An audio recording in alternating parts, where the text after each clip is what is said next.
The emergency klaxons screamed through Station Tertius-9 like a wounded animal, and Administrator Vrell's 3 eye stalks swiveled independently in panic.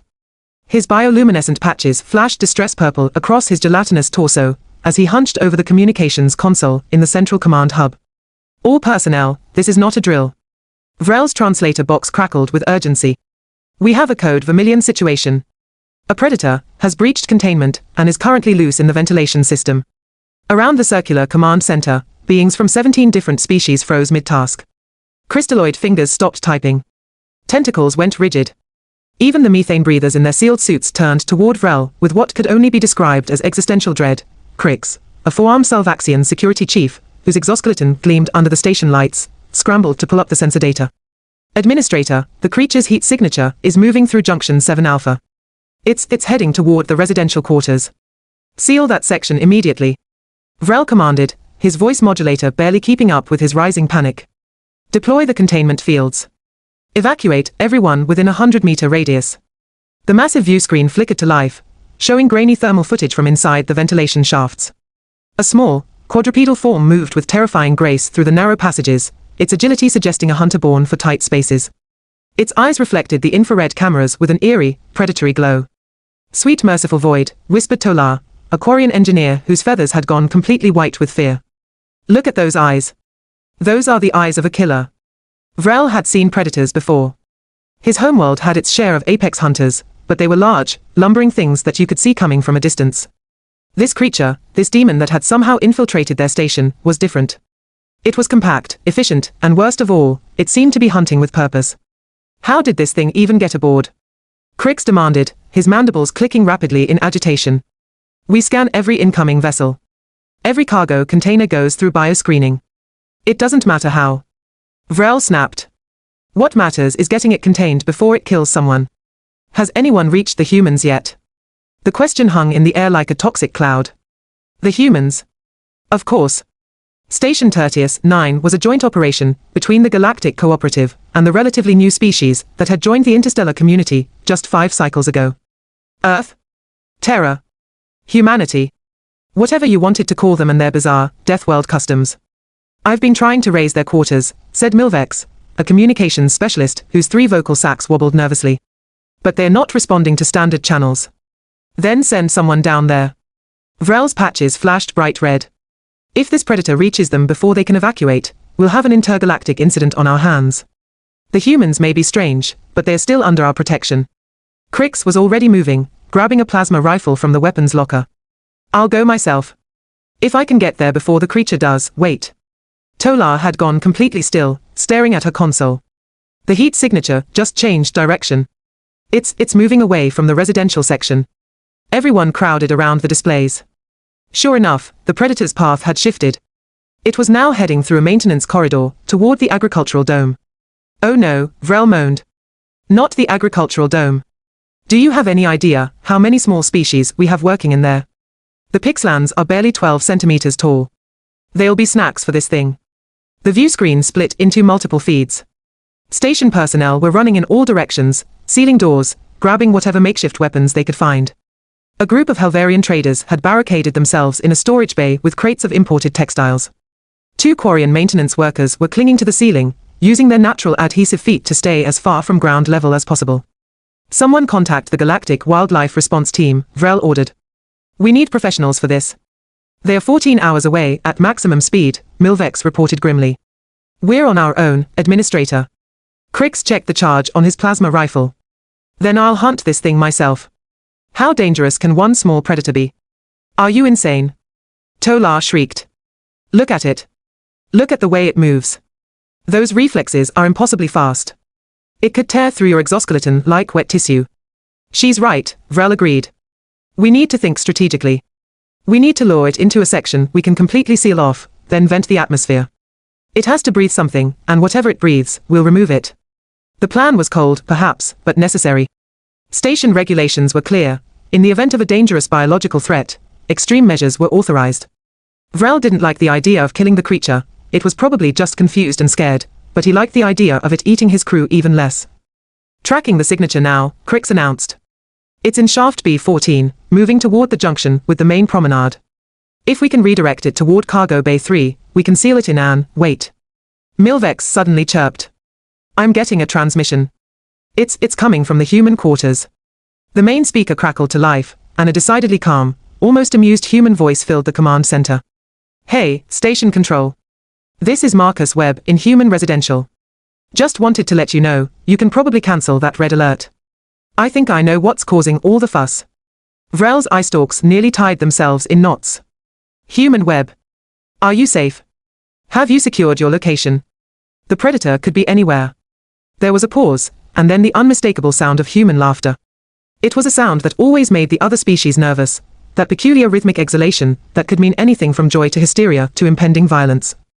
Oh yeah, about that, Marcus said, his voice dripping with what Vrell had learned to recognize as sarcasm. I've got your predator right here. She's currently trying to knock my coffee mug off the table. Third time today. What? Vrell felt his cognitive processes grinding to a halt. You have the predator. Are you restrained? Did it incapacitate you? Are you speaking under duress? Duress? No, man. I'm fine. Better than fine, actually. I've been looking for this little escape artist all morning.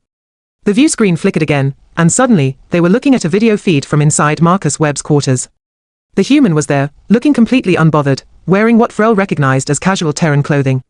And on his lap, curled up and purring, was the predator. It was small. Fur-covered. With disproportionately large eyes and tiny, retractable claws that kneaded rhythmically against the human's leg. This is Whiskers, Marcus said, scratching behind the creature's pointed ears. She's my cat.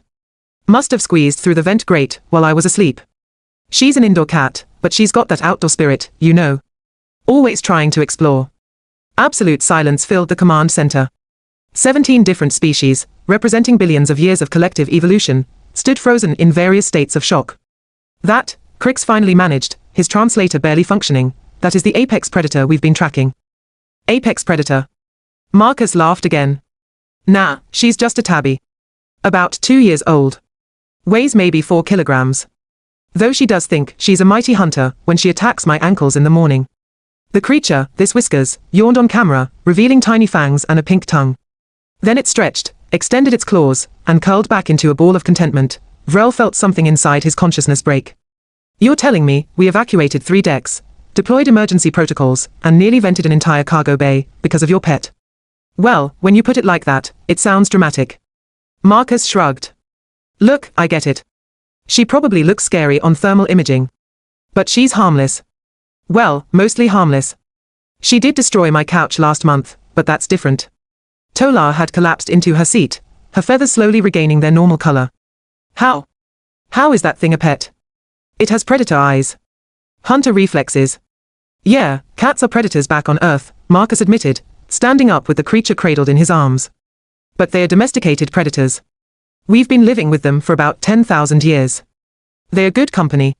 They kill pests, and sometimes they let us pet them. It's a mutually beneficial relationship. Mutually beneficial. Krix's mandibles clicked in disbelief. It's a carnivore. So am I, technically. Marcus grinned. Omnivore, really? But yeah, Whiskers here eats meat.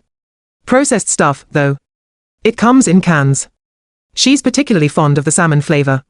On screen, Whiskers meowed, a sound so pathetically non-threatening that several crew members actually laughed nervously.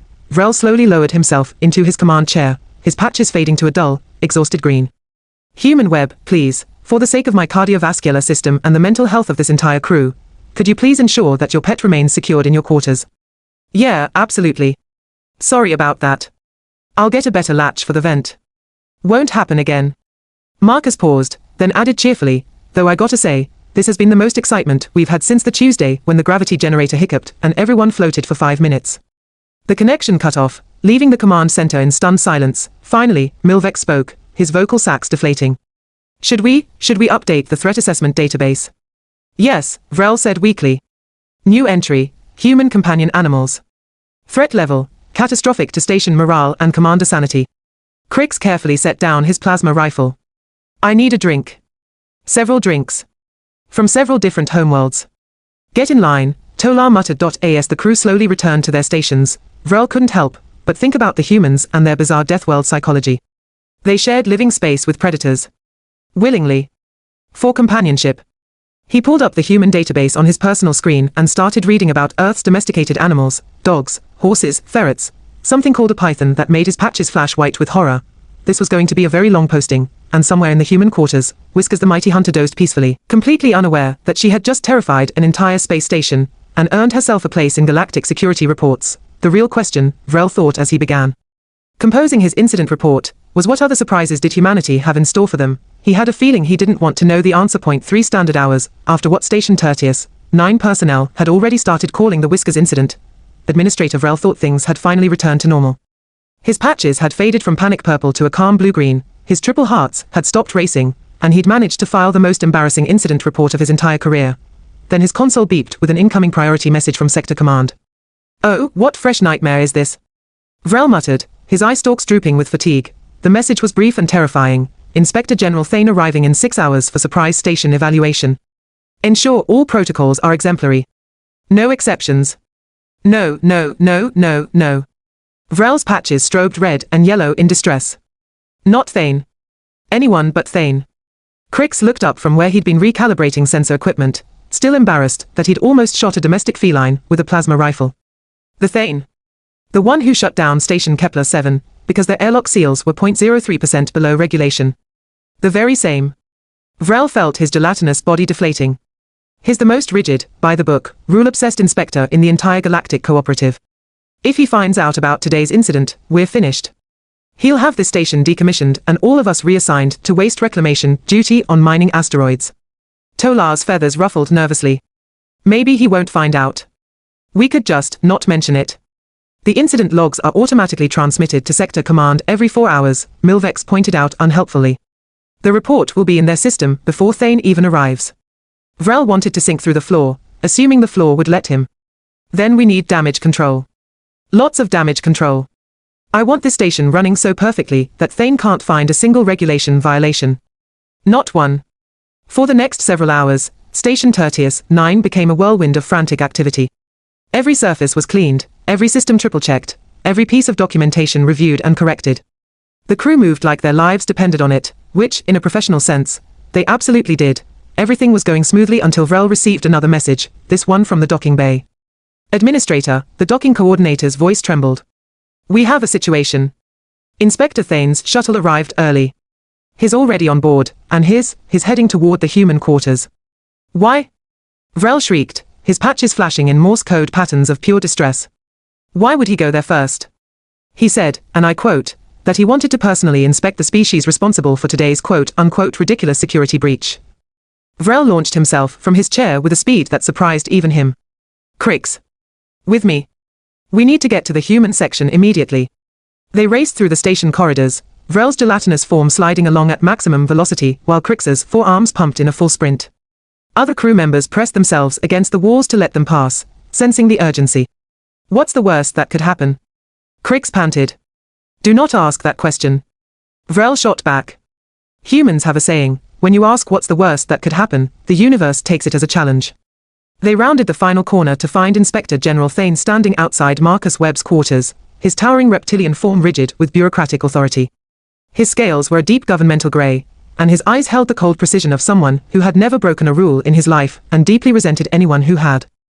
Administrator Vrell, Thane's voice rumbled like grinding tectonic plates. How fortuitous. Perhaps you can explain to me why this station descended into complete chaos over a domesticated feline measuring 30 centimeters tall. Inspector Thane. Welcome to Station Tertius-9. Vrell wheezed, trying to catch his breath and maintain professional composure simultaneously, a combination that wasn't working. I can explain everything. You see, we weren't aware that the thermal signature belonged to a harmless pet, and our protocols clearly state that unidentified organisms warrant a code vermilion response, which is exactly what we implemented according to Section 7 Alpha of the... I've read the regulations, Administrator. Thane's eyes narrowed. What concerns me is the apparent lack of communication with your human contingent. Did it not occur to anyone to simply ask them if they were missing a small predator? Before Vrell could formulate a response that wouldn't end his career, the door to Marcus's quarters slid open. The humans stood there in different casual clothing than before, holding what appeared to be a long-handled cleaning implement. A broom, Vrell's universal translator helpfully supplied. Behind him, the interior of his quarters looked cozy and distinctly Terran, with strange decorative items and furniture arranged in ways that made sense only to human psychology. Oh hey, Marcus said, looking completely unfazed by the presence of an Inspector General. You guys hear about Whiskers? Because I already apologized to Administrator Vrell, and I really did secure the vent this time. Used industrial strength magnetic seals. She's not getting out again. Thane drew himself up to his full height, which was considerable. Human Webb. I'm Inspector General Thane of the Galactic Cooperative Regulatory Commission. I'm here to assess whether this station maintains proper safety protocols when dealing with potential xenobiological threats. Cool, Marcus nodded. Well, Whiskers is currently napping in her bed, so she's not a threat to anyone. Unless you count the structural integrity of my curtains, which she seems to think are enemy combatants. A strange sound emerged from the quarters, a low rumbling purr mixed with what sounded like scratching. Thane's head tilted. What is that noise? Oh, that's just Whiskers using her scratching post, Marcus explained. Cats need to maintain their claws. It's instinctive behavior. Helps them stretch, too. Claws. Thane's scales rippled. Retractable ones, according to the report. Yeah, she's got 18 of them. 15 if you don't count the dew claws, but I always count them because it seems rude not to. Marcus gestured with his broom. Want to meet her? She's actually pretty friendly once she knows you're not a threat. Though fair warning, she might try to headbutt your leg. It's a sign of affection. Vrell felt his consciousness fragmenting. This was it. This was how his career ended. With a human casually inviting an Inspector General to meet the creature that had terrorized an entire space station. That won't be necessary, Thane said, but there was something in his tone. Curiosity. However, I do have questions about Earth's domestication practices. How does your species coexist with obligate carnivores? Marcus shrugged. Same way we coexist with lots of things that could theoretically hurt us. Mutual respect, proper care, and understanding that they're not trying to be dangerous, they're just being themselves. Whiskers is a predator by nature, sure, but she's also been bred for thousands of generations to live alongside humans. She depends on me for food and shelter, and I get companionship and entertainment. Plus she's really warm when she sleeps on my lap during movie nights. Fascinating, Thane murmured, and Vrell realized with shock that the Inspector General was actually intrigued rather than disapproving. And you maintain no fear of her predatory instincts? Nah, Marcus grinned. I mean, she's bitten me a few times when we're playing, but it's never serious. She knows how much pressure to use. It's like when you roughhouse with a friend, you know. You don't actually hurt them. At that moment, as if summoned by the conversation, Whiskers herself appeared in the doorway. She stretched elaborately, her spine arching, her tail pointing straight up with a slight curve at the tip. Then she spotted the gathering of aliens and meowed questioningly. Thane took an involuntary step backward. It's okay, girl, Marcus said softly. These are friends. Well, colleagues. Same thing on a space station, right? Whiskers approached cautiously, her green eyes assessing each alien in turn. She sniffed delicately at Vrell's lower extremity, causing the administrator to freeze completely, then moved on to investigate Krix's exoskeleton with scientific feline interest.